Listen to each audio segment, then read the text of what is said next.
First of all, your thoughts on Nashville. Henny Mukhtar's on a pretty hot streak here. How do you guys sort of go about containing him here? Yeah, I mean, obviously, first of all, he's a good player, really good player. They as a team are strong defensively. They don't give up very much in the grand scheme of things. They're compact. They work hard for each other. I think they're very good in the transition, which is one of the areas where he really can punish some teams. They're good in the set pieces, which is where Zimmerman is a beast in the air.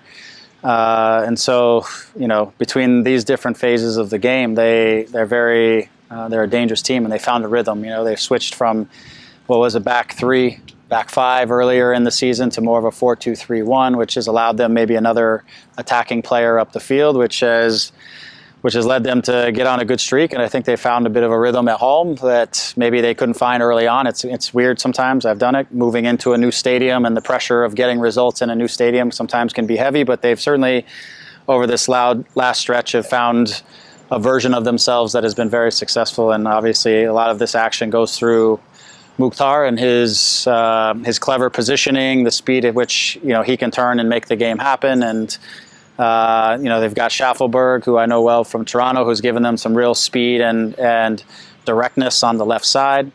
And Leal will come in and he'll create some overloads on the inside, which also can help to open up Mukhtar and create some different scenarios. And so they're a good team that work hard for each other. And obviously Mukhtar is, in the grand scheme of things, he's the difference maker. But I think they have other players who certainly make what they're doing very viable, which has allowed them to be successful in this stretch. Again, I think some of this starts that they're a stingy defending team that doesn't give up much, and they're able to, at home, build some momentum through games and get some goals and get on top of the game.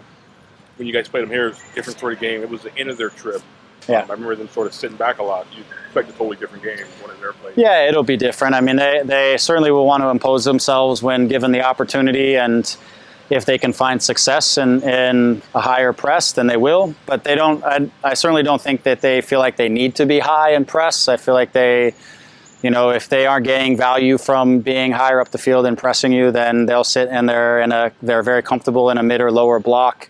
They'll get everybody behind the ball. They work together as a group. Their center backs do a great job of, again, protecting the front of the goal, so they don't give up a ton of chances, and they can really hurt you in the counterattack, right, in the transition. So, again, I think they're finding a balance that is striking a balance between being aggressive and being pragmatic and playing teams on the counter a bit. That has been a successful formula for them. But again, and also, their capacity to change a game on a set piece is there because they have Zimmerman and others, that CJ and the other center back, whoever they decide to go with, and the service is always very good. So they have ways, and I think that's important in MLS if you can get on a run, is you have to have multiple ways that you can win a game, and they do have some different ways to go about that. You guys are on a positive stretch here, five unbeaten here, but yeah. Going into this last six, how do you go about making sure those ties somehow turn into wins? Yeah, I think there are some positives in this. We've set a goal as we start off games to come back in the locker room 0-0 or up, and we have come back up in most of these games. The second half has been about controlling and seeing games out. When you get tired, it's about not making mistakes and not exposing yourselves as fatigue sets in, especially the other day in the third game in a week, coming back off of a semi-long road trip on the Eastern Conference. We took a game that was in pretty good control, and with just a couple, I think maybe lack of awareness or poor decisions, we exposed ourselves, and now we're in an even game, which is a game that we weren't amazing sometimes. I thought it was a slow, methodical game, partly because I think our guys were on the third game, partly because it was warm and it was 2:30 or whatever, 3 o'clock in the afternoon, 5 o'clock, whatever it was warm. So I think it was a very slow, methodical game, but I thought we had decent control of things, and both with and without the ball. And then the next thing you know, one play that should have been nothing, and we're in a 1-1 game, feeling like we need to win the game. And then we make another mistake, and we're now 2-1 at home when we were in a game that we were in pretty good control of, I felt like. So it's about us, seeing games out, staying consistent over 90 minutes, not making little mistakes that expose ourselves, compounding those mistakes. But I felt like the control of the last few games has been better. Our starts have been better. and now we've got to play with that maturity and good decision making.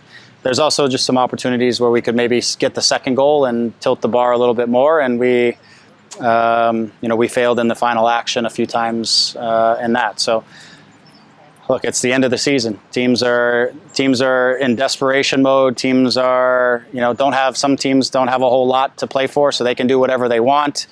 You have the teams that are kind of that get a little bit desperate because they're on the border.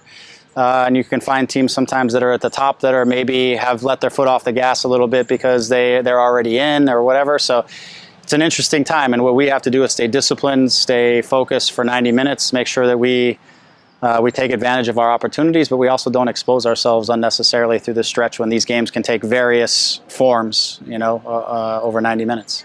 You pretty much won into another 3-game stretch here. So, are you not coming back are you coming back home from Nashville? Yeah, we're coming back through, and then we'll leave Tuesday to play on Wednesday. Okay. So because it's an early game in Nashville, we can get out that same night and get back and get a couple days at home to recover. Okay. All right. Injury-wise, anybody? Yeah, we're good. I mean, knocks, but nothing that should keep anybody out. I think by and large we're healthy and have some decisions to make, and we're going to try to one game at a time, but look at these 3 games because it's a short week. It's 3 games in 7 days, and with 2 of them on the road, right? And so it's another one that we need to manage and try to get back with the home game with enough energy and with enough grittiness and toughness that we need to win the home game at the end, and we need to take as many points as we can on the road trip. That long conversation you had over there. Sorry to look into your personal business there, but can you tell us what the gist of that conversation was about with the midfield? Yeah, we're just talking a little bit about positional play. So that's it. Just talking about sometimes remaining a little bit more disciplined in positions and making sure that we occupy good spots. We don't get too fluid for our own good to where we expose ourselves or to where we leave good spots to go try to get involved in the play. So it's just a little bit about some of those things on the positional side of things. Yeah. Coach, given the way it ended on Sunday, people tend to overreact. That's what happens. And the fixation is that you guys are out of the playoffs right now. But the truth is that you have 2 games on hand. What's the message? How do you deal with that internally and externally? Yeah, again, I think internally we need to just stay focused on each game one at a time, staying disciplined and focused on what we're doing. There's nothing that we can do about the table that doesn't involve taking care of each and every play that is upon us in that given moment. So it doesn't matter. We have enough games to control our fate. We have enough opportunities to put ourselves in a good position.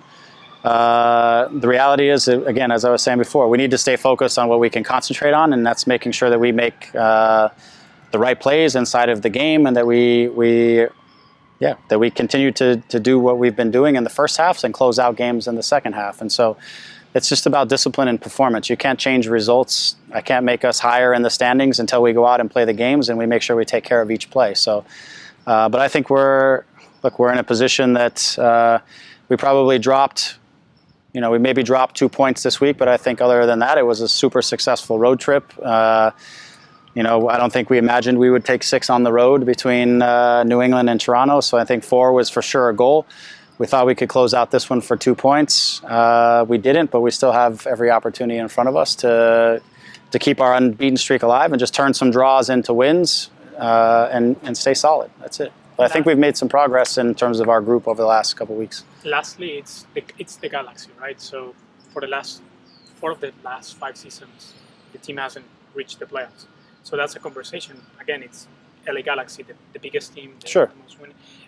Is that in the back of your head, the pressure of it's like it cannot happen again, or how do you deal with that? Yeah, again, I think it doesn't serve any purpose to get into the mindset of it cannot happen again. Like the reality is, what do we need to keep doing to ensure our chances to get this maximum points in each game? I think our mindset as competitors and as people is It should never happen, right? We should never lose a game. I don't feel like we should ever lose a game, ever. But it happens because it's football, and you have human beings, and you make mistakes, and certain things happen. But for us, is in this process of we're trying to build the club, we're trying to build the team, we're trying to move forward. But we understand as the Galaxy, we should be in the playoffs every year, trying to compete for championships. We're building towards that. I think if we take care of our business down the stretch, we'll be in the playoffs. I would assure you that there's probably not many teams across the league who would want to play us if we can once we get ourselves into that position in the playoffs. I think we become a very dangerous team because we have some very interesting attacking players. We've brought in some new players in the window who are getting their legs under them. I thought Gaston's played his 2 best games in the last 2 games. I think Ricky's starting to integrate inside of the group.